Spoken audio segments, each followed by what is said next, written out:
What's up? What's up? What's up? It's your boy Domuto. We're back with another video. Today we're watching the video by Patrick CC, and today we're watching the Late Night Nightmare of Jimmy Fallon.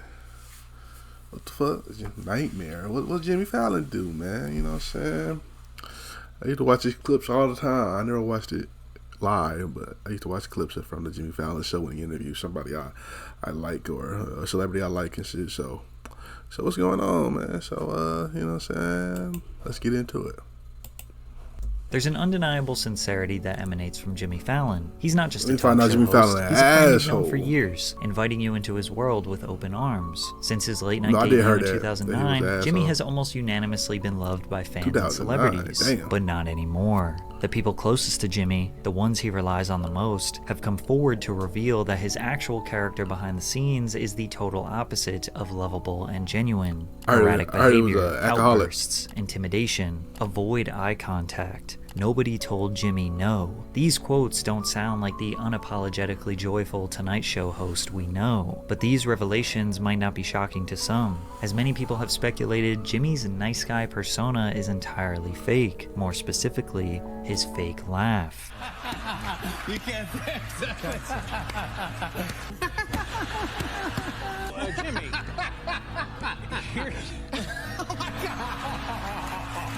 Who doesn't fake laugh? Everybody. You can't tell. Look, bro. Everybody that has a job or goes out in public, come on now, you wouldn't survive if you didn't have a fake laugh, bro. Every day at work, nigga. Bruh. People them old people come up to you trying to think they saying something funny to you, man. You got to, man. He got to do that to make TV. Jimmy will laugh at just about everything, to the point where he sounds like a programmed laugh track being controlled by a producer backstage. If you think about embarrassment, scale of 1 to 10. Okay. 1 is just like being a person walking down the street, and 10 is, for me, co-hosting the Oscars with James Franco. Without letting Ann mention why this was embarrassing, Jimmy just bursts out into laughter when there was nothing funny about what she said. And then he tries to connect my my right foot to my left arm, and he's trying to connect them like this, and I'm in such pain. I go like that, yeah, and his belly goes in my mouth. Even Ryan Gosling looked at Jimmy confused as to why he was laughing so hard. They both play it off awkwardly because they quickly realize this is harmless and it only makes them look better or funnier. There's no point in calling him out, but Taylor Swift wasn't having it. The VMAs are coming up August 24th, and they're saying, I heard that Taylor Swift will be performing. Can you confirm or deny? I mean, we've had a really good time today. Taylor? See where I'm going with this at least. Nobody ever listens to me. Oh my God. Oh my God. So what I was saying is... You're not even looking at me. Because I'm trying to think of what to say next. If he isn't interrupting them with laughter, he is interrupting them with other pointless talking. Taylor Swift's frustration was a little more obvious than David Spade's. Carson wasn't even the first one, but I squeaked on. You did stand-up. When I did, I'll tell the story. When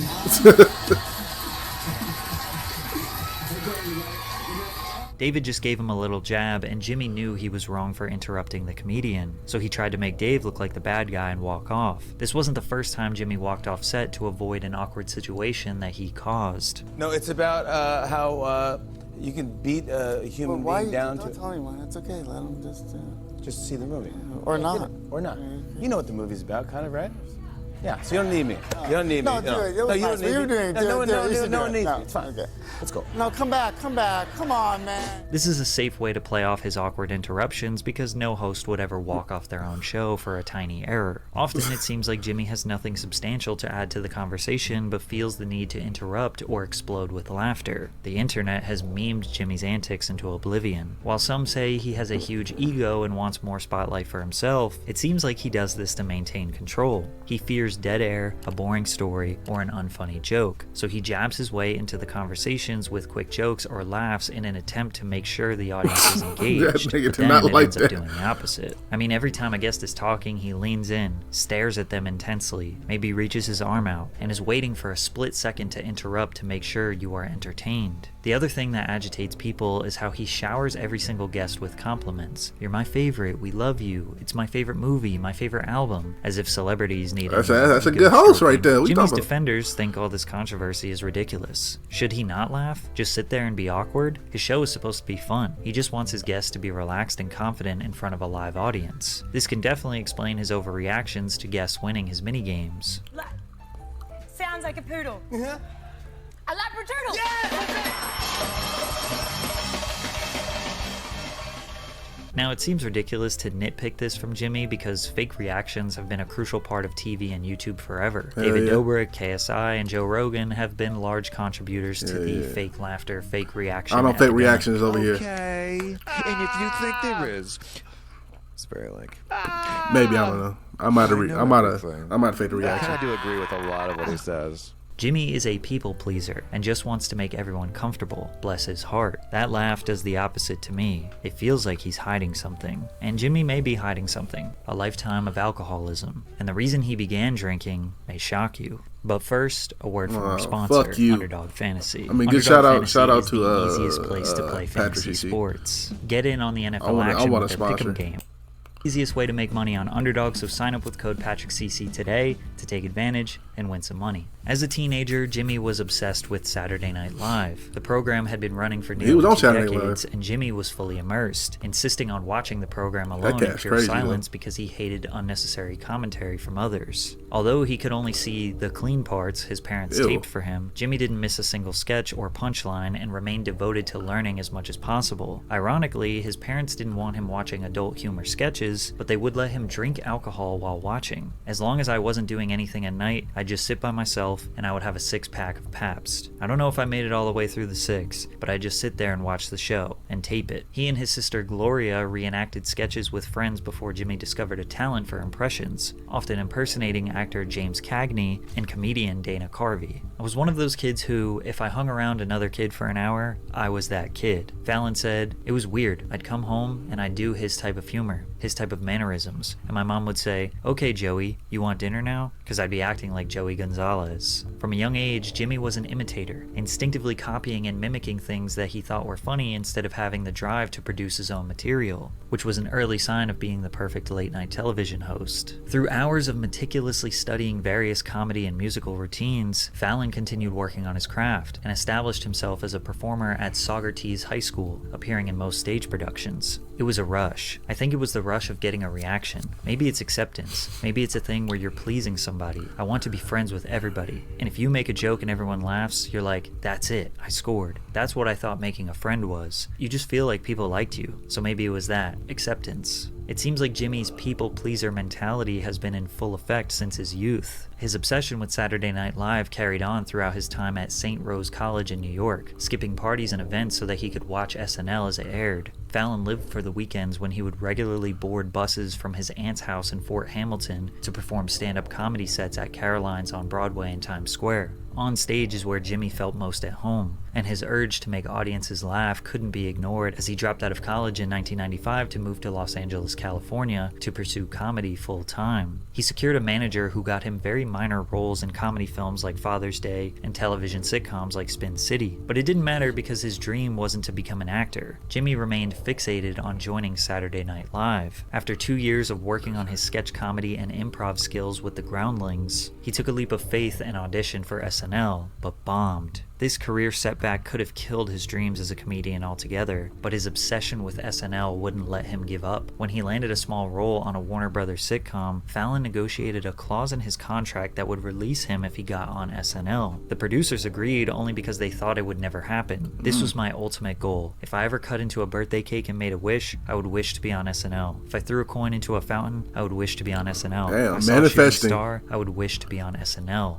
It's crazy. I had no other plan. I didn't have friends. I didn't have a girlfriend. I didn't have anything going on. I had my career. That was it. SNL is notorious for its difficult audition stage. The series creator, Lorne Michaels, almost never laughed during auditions, and it would take a special talent to grab his attention. Fallon recalls 3 different people warning him about Lorne's lack of laughter, but he learned a lot from his first catastrophic performance, and his second audition, he would come prepared with nothing but himself and his impressions, something that he perfected over time. Jimmy marched on that stage, performing a celebrity walkathon with impressions of Jerry Seinfeld, Chris Rock, Bill Cosby, and Adam Sandler. To his surprise, Michaels and other executives could not stop laughing. I was in the room that day, says former SNL writer Tina Fey. He's crazy. one of 2 people I've ever seen who was completely ready to be on the show. Kristen Wiig is the other one. And Jimmy was ready like if there had been a show to do that night. Lorne Michaels informed Jimmy that his dreams were now a reality. He was going to be a cast member of Saturday Night Live. All Jimmy could do was look at Michaels and tell him, "I'm going to make you proud." He debuted beside the cast of SNL as a featured player during its 24th season in September 1998. Fallon established himself as a household name overnight, becoming known for his spot-on impressions of various celebrities and public figures. While he was living out his dream, Jimmy was also developing a scary addiction that would come back to haunt him decades later. During their time at SNL, Fallon and cast member Horatio Sanz often drank together. Sanz has described himself and Fallon as super-functioning alcoholics and stated that kind of goes hand in hand with SNL. Some kind of substance abuse issues because it's so stressful you could easily find yourself blowing off steam a lot. Sanz recounted how he and Fallon got in a couple of brawls. "I've seen Jimmy clock a few people," he said. "Jimmy could fight. I don't know where he learned, but he definitely scrapped with the best of them." Jimmy working in a high-stress environment and abusing his health to cope is potential foreshadowing for the work environment he would create on his own show. He always planned to leave Saturday Night Live after 3 seasons. However, Lorne Michaels offered him a role on Weekend Update with Tina Fey, which is essentially the comedic news section that SNL covers every week. Unfortunately, Jimmy also developed a negative reputation on SNL as somebody who can't hold in his laughter. At first, it was an innocent mistake that began in the famous More Cowbell sketch, when Will Ferrell wore a tight shirt that caused Fallon to break character. Every cast member was laughing during this skit because, well, it was hilarious. But that moment opened a revolving door of cast members intentionally trying to get Jimmy to break character, and he did break character. A lot. Interrupting the punchlines and comedic timing by laughing and giggling. While some thought it was hilarious, others found it insensitive and believed he was attempting to steal their spotlight and make the sketches about himself. Lorne didn't like it. The writers didn't like it. I'm not trying to do it on purpose. I'm trying not to do it. But sometimes it just got insane.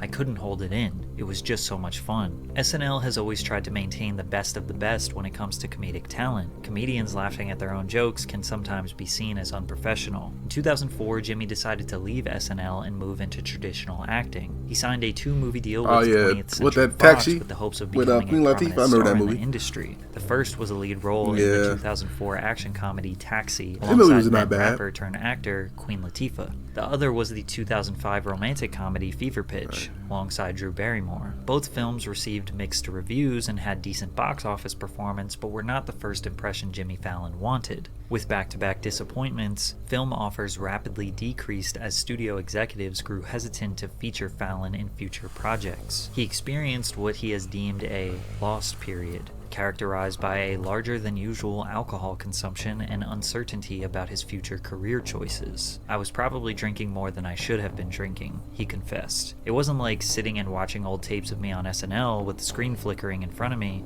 I was like, I can't figure out what I want to do." Fortunately for Fallon, the man who gave him his dream job at SNL was about to save him once again, as the host of Late Night had an opening in 2009 after Conan O'Brien was transitioning to The Tonight Show. But Jimmy didn't make the best first impression. Many quickly realized that Jimmy wasn't edgy or dark enough for late night comedy. GQ claimed Jimmy was too cute for late night audiences used to hanging out with the snarky, cool crowd, suggesting he was too corny. "Yeah, the cool crowd was always beyond my grasp," he admitted. Late Night with Jimmy Fallon premiered on NBC in early March 2009. The series immediately outperformed CBS's The Late Late Show with Craig Ferguson by 500,000 viewers. Fallon also garnered more viewers than his predecessor, Conan O'Brien. Late Night with Jimmy Fallon was one of the first late-night talk shows to embrace social media and use it as an integral part of the show's engagement with its audience. Jimmy was able to connect with the youth who weren't watching TV at midnight in 2012 by regular uploads to YouTube, particularly comedic sketches and challenges with their favorite celebrities. I got these tickets to the One Direction concert. Ew, I love One Direction. Do you have an extra ticket? Yeah.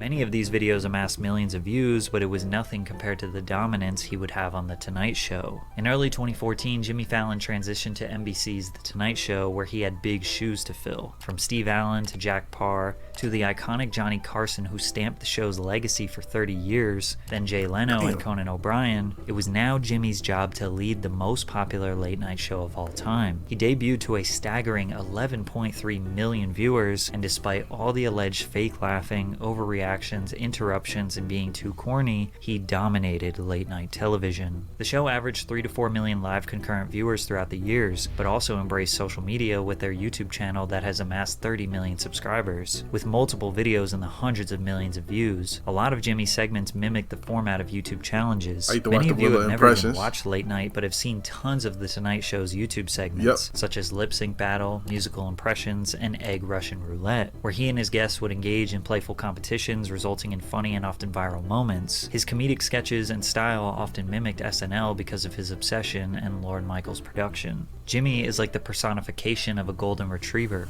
and America loved him. And although the late night host is a high profile and often rewarding role, the pressure can be severe. Late night hosts are expected to be funny and entertaining every night. The constant pressure to deliver humor can be mentally and emotionally taxing. Late night hosts must stay up to date with current events and pop culture trends to keep their material relevant, which requires continuous research and adaptability. The aspect of balancing multiple roles can also be demanding, as late night hosts are not just comedians, they are also producers, writers, and often performers in various sketches and segments. Coming up with fresh and original content night after night can be creatively exhausting, as hosts must continually innovate to keep their shows interesting. Meanwhile, late night shows are often live or recorded in front of a live audience. This leaves little room for mistakes, and hosts must be prepared to handle unexpected situations. Therefore, late night hosts are very much reliant on their staff to help with research, writing jokes and sketches, making sure there are as little errors as possible. These writers and employees are Jimmy's lifeline. There is no show without them, and he made a crucial error on May 1st, 2023. I wouldn't have... Damn it, Jimmy. You know what you did wrong? See, what every corporate job got to do, bruh. If y'all work for any terrible job, y'all know what I'm about to say. Nigga, you ain't getting nobody, you ain't throw a pizza party, nigga. Come on now. 30 boxes of pizza, a bunch of boxes of pieces, throw it in there. Bam, nigga. You get your employees back on your side. I have a show for my writers, and I support them all the way. They got to have a fair contract, and they got a lot of stuff to iron out, and hopefully they get There's pizza in the break room. If there is a strike, do you go dark?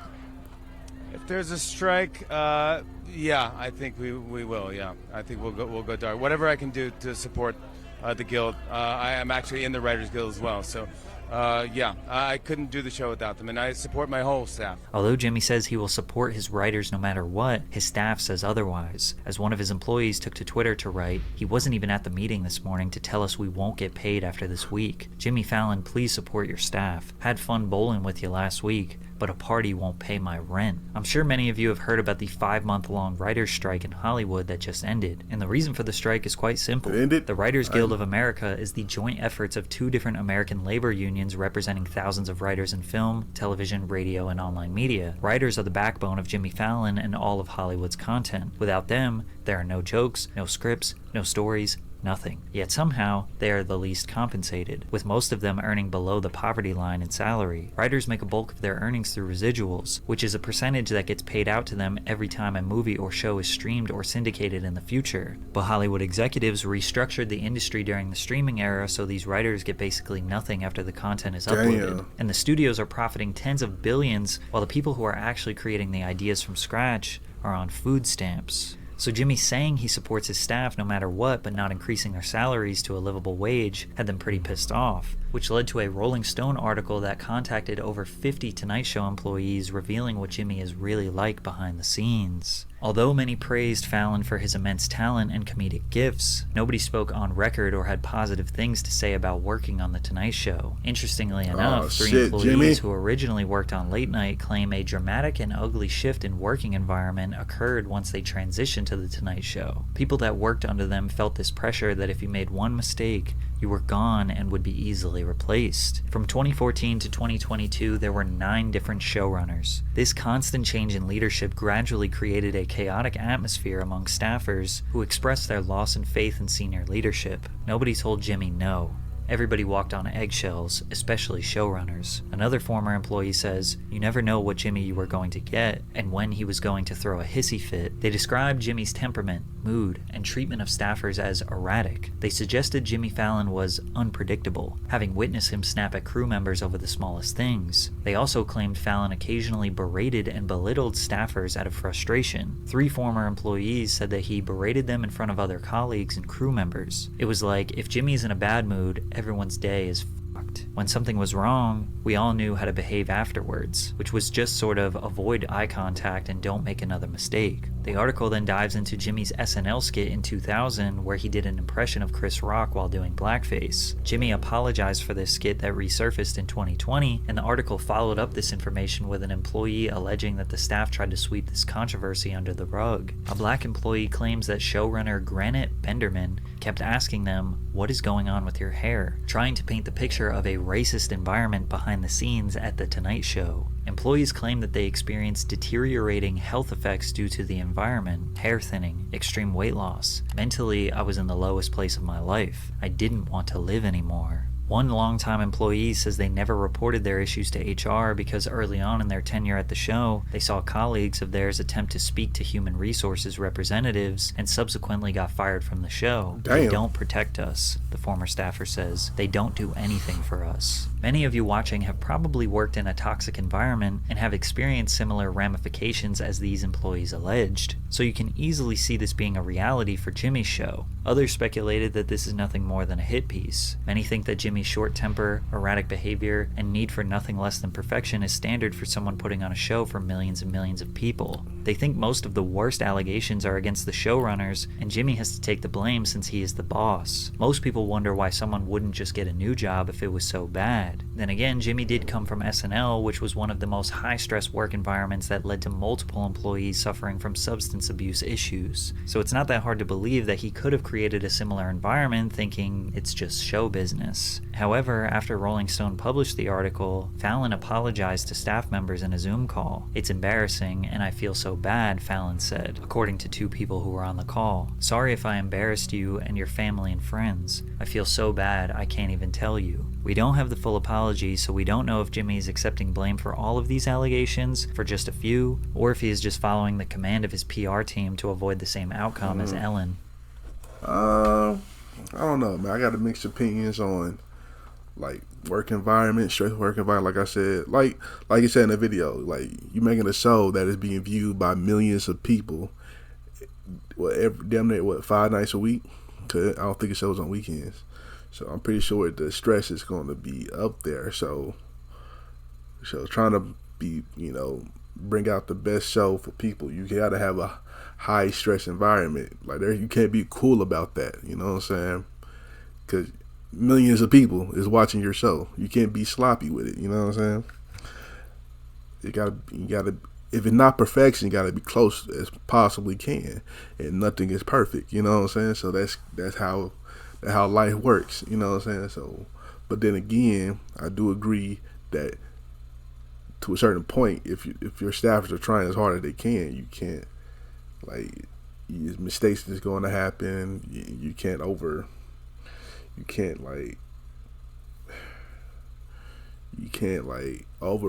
You can't bring them down and talking shit about like that. That's doing too much. But I don't know. I don't know what side I'm on that one.